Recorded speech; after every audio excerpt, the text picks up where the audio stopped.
je vous propose de rentrer dans le débat et dans le vif du sujet avec finalement quelle est la situation un peu de l'assainissement dans vos établissements respectifs.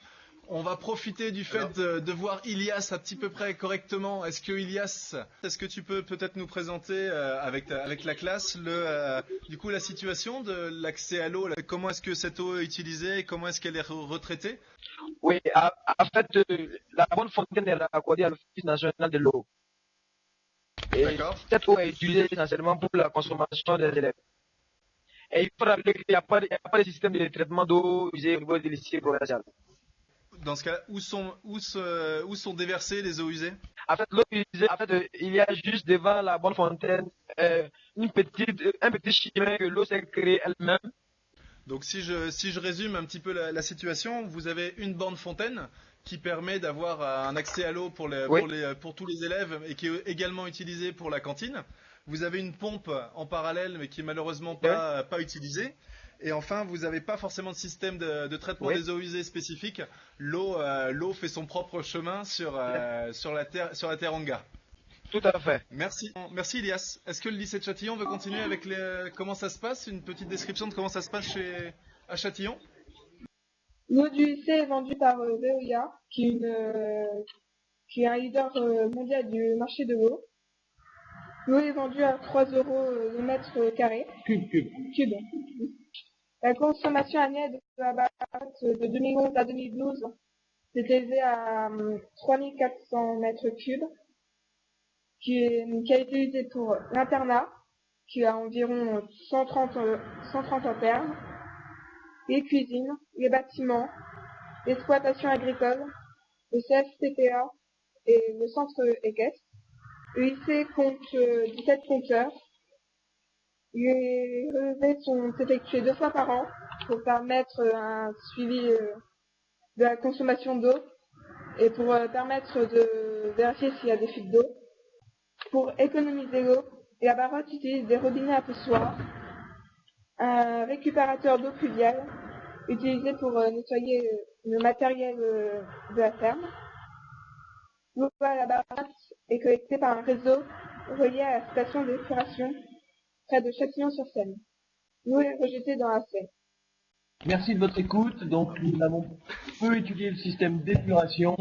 Nous connaissons plutôt la partie aval et nous sommes donc demandeurs d'informations concernant les différents systèmes d'épuration. À tout à l'heure. Super, merci beaucoup. Ça veut dire qu'il y aura plein de questions de la part de Châtillon sur les questions d'assainissement.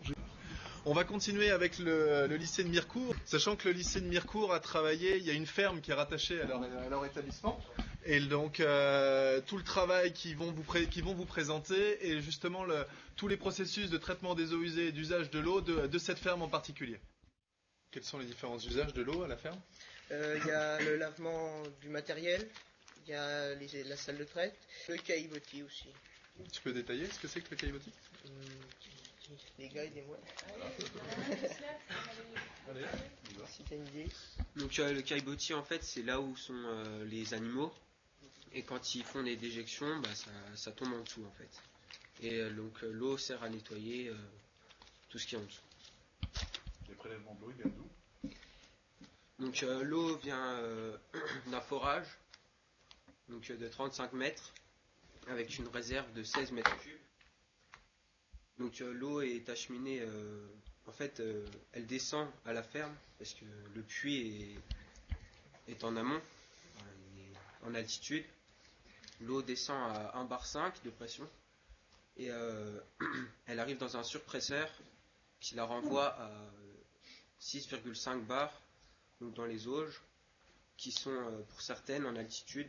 Donc c'est pour ça qu'il faut autant de pression. Comment elle est pompée cette eau dans le forage?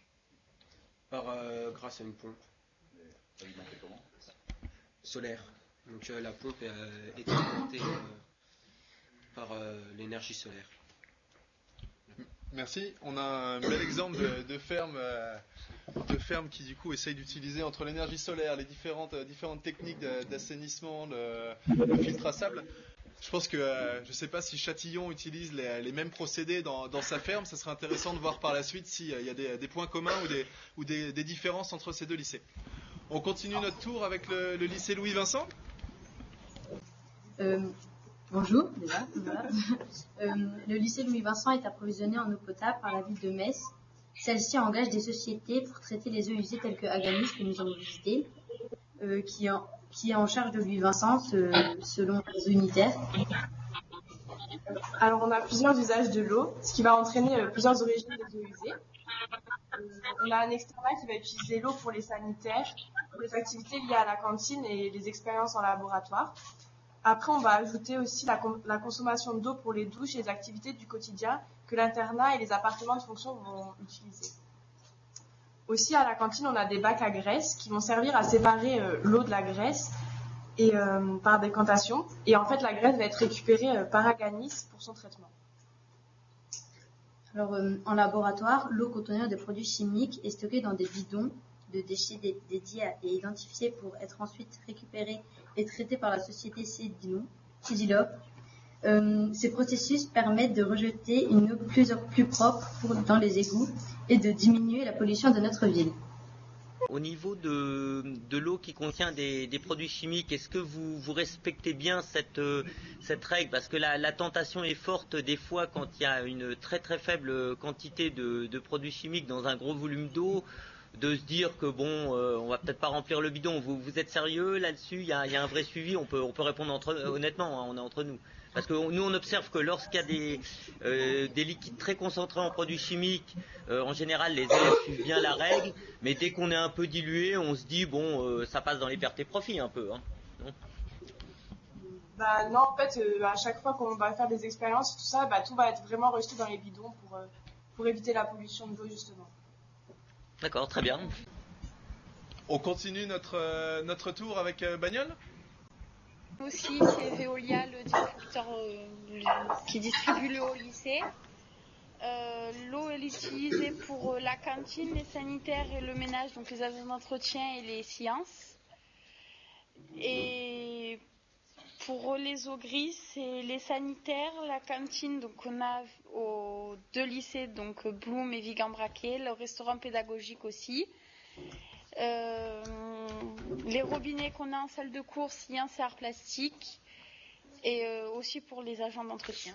Il me semble qu'on a fait le tour. On se rend compte qu'il y a quand même quelques usages qui sont similaires, aussi bien au Burkina qu'en France, avec les premiers usages que vous avez cités, c'est le fait de pouvoir avoir accès à l'eau pour boire, les sanitaires, et puis tous, a priori, vous avez tous une cantine dans vos établissements. Donc ça semble important.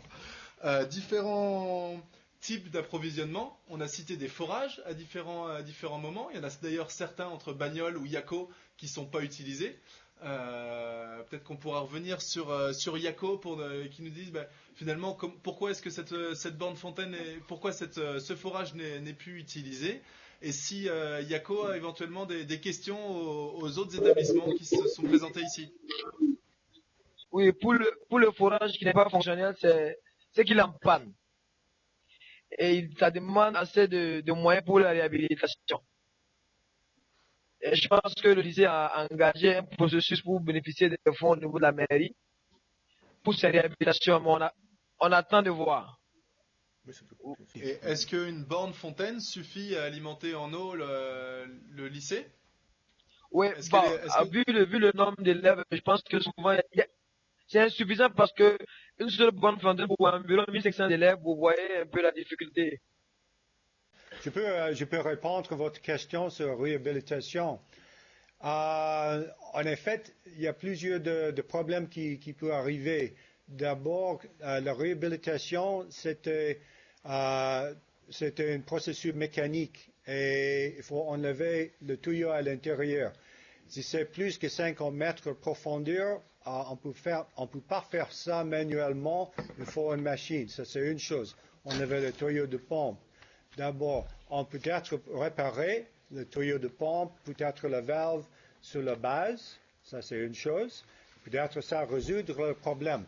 Parfois, si le forage est assez vieux ou assez vieil, il faut choquer la formation avec une compression de l'eau. Maintenant aussi, s'il y a un problème avec le casing, le tuyau qui enterre, qui fait l'intégrité de le forage même. Si c'est cassé ou bloqué, on ne peut pas le réparer. Il faut faire un nouveau. So, il y a plusieurs possibilités de forage. Et ça, c'est s'il n'y a pas un problème de contamination. OK. Il serait mieux de faire un nouveau forage que de tenter de réparer celui-là? Ça dépend de votre budget. Mais on peut réparer le pompe. Parfois, c'est le pompe qui est en panne et pas le forage même. Oui, on peut faire pour 10 000 euros tout un forage en Afrique australe, au moins en Afrique de l'Ouest, et pour 50 000 euros, dépend de la formation géologique ou la profondeur. D'accord, donc tout dépend de la formation géologique. D'accord, il n'y a pas de souci, c'est bien noté. Merci Mary.